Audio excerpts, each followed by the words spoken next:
Hi everyone and welcome back. I am really happy to introduce Zarja. Zarja, give us a wave. Hello. Hi. Thank you so much for joining us today. So we're going to be diving into a customer interview with Zarja, and I just want to give you a little introduction before I kind of pass over to let you say a little bit more about your product and your company. So Zarja Cibel is founder of MyTamarin, and you're building a tech-powered childcare marketplace. So tell us a little bit more about what does that look like? What's the problem you're solving?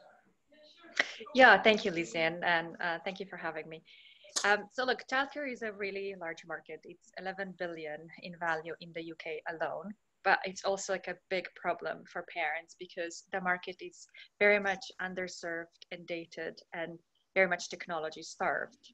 So on the one hand, when parents are looking for childcare, they can go through traditional recruitment agencies, which are slow and therefore also expensive, or through some uncurated childcare directories, which are an inefficient way for parents who are trying to find childcare. What we do, we combine the best of two worlds. So we use technology to automate some parts of the recruitment process, but we maintain a human touch in the process, obviously to protect the children and their safety so that parents can be comfortable going back at work. And we use artificial intelligence to help us match parents with nannies. And can you share a little bit about how did you come up with the name MyTamarin? I love the story. Yeah, so tamarins are monkeys who parent in family groups to help each other out when children are small. So we believe that raising children really takes a village, except for that we've lost that traditional village. So what we're building for parents, for modern parents, is this modern village.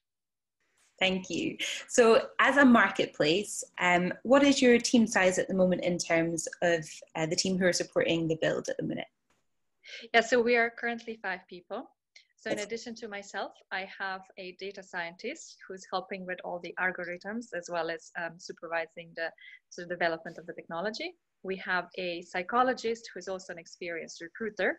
So she understands really well the underlying psychology of human relationships and what makes a good match between a nanny and a family. She's also a recruiter, which means she understands the recruitment processes in and out. In addition to her, we then also have 2 other full-time recruiters of nannies, and that's the team. So as a team of 5, I would love to understand a little bit more about the tools that you use to enable yourselves to really progress with the work that you're doing. So if I were to dig in a little bit to the kind of SaaS tools that you use as a team, and that's specifically the ones that you pay for. So maybe that might be your mailing list, your CRM. What kind of SaaS products do you pay for as a team? Yeah, so MailChimp is definitely one of the big ones for us. That's how we communicate with parents and nannies, and it's important for us to see what's the success and behavior on different campaigns. And use any tools maybe for accountancy or? Yeah, we use Xero for bookkeeping. That's great. Anything else you pay for? I don't know, analytic tools. So you were talking about the data science element, or are they mostly free tools? No, so for specific, our CRM is custom made because there aren't any CRMs that work really well for the childcare sector. And they would be too expensive for us at the moment. So where we are is somewhere between very smart Excel sheets and a completely custom built CRM. But it really helps us track our funnel.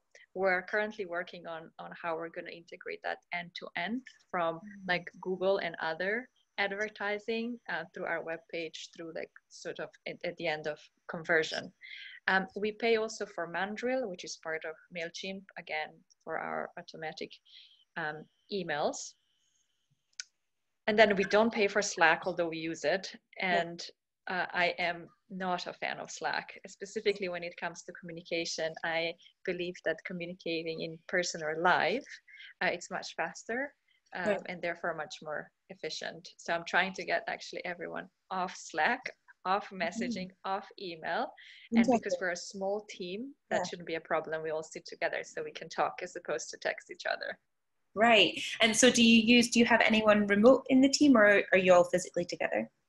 So one of us is working remotely, and most of the technology is also developed remotely.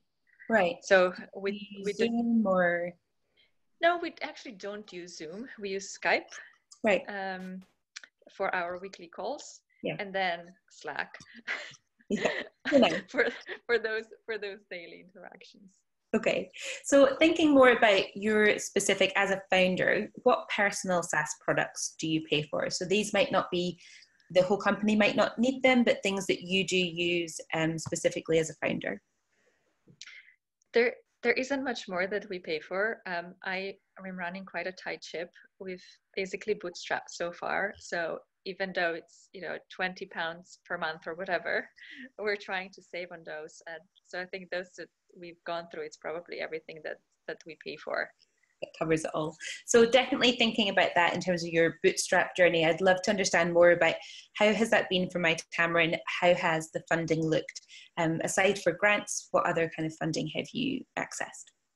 Yeah, so look, as I went into this business, as I decided to leave my quite nice paying job before, I said I need to prove it to myself first that I can make money, as opposed to like raise money and then spend it. So from day one, we were actually making money. So the revenues for us are quite an important part of our funding journey, so to speak.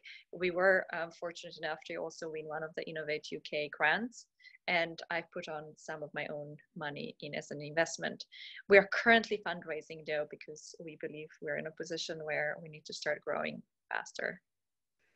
Yeah, so I guess at the moment then, is it right to say that you don't have external shareholders at the minute in terms of investors? No, I have potential investors, which we're Okay. hoping they're going to become shareholders soon. Yeah. But currently I'm the only shareholder. So thinking about those potential investors, are there other groups of people that you might be sharing information with about MyTamarin that you're kind of trying to keep warm? Yes, of course. Everyone that I talk to, I try to, between the time that we had last met and the time we meet next, or that we sign the final documents, I want to make sure that they're updated and they see our progress. So what I tend to do is every month I pull the key KPIs together, which I then share with those people. And talk me through what that looks like for you. How much time do you spend? What tools do you use? How do you get that information to that group of people? Yeah, so the information that we share for us, it's monthly revenues and how they've grown over time compared to previous periods. Also how many customers we have on both sides, as parents as well as nannies. And then in terms of placement, what's the value or volume of all the hours of nanny services that have been provided through us. So all this information is relatively straightforward and something that I track for myself and for the company anyway.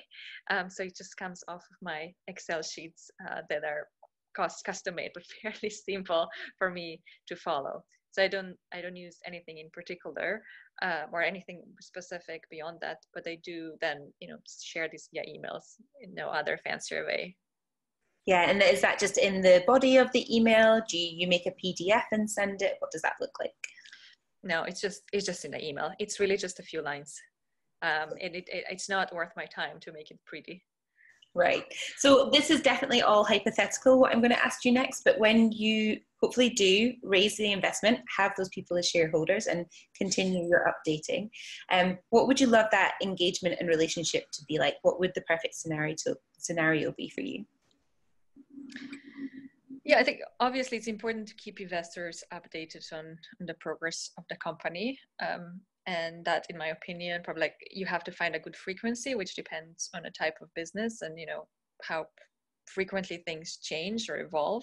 So that's either between like once a month, every 2 months, possibly every quarter, or you could have like a monthly update and a slightly more in-depth quarterly update.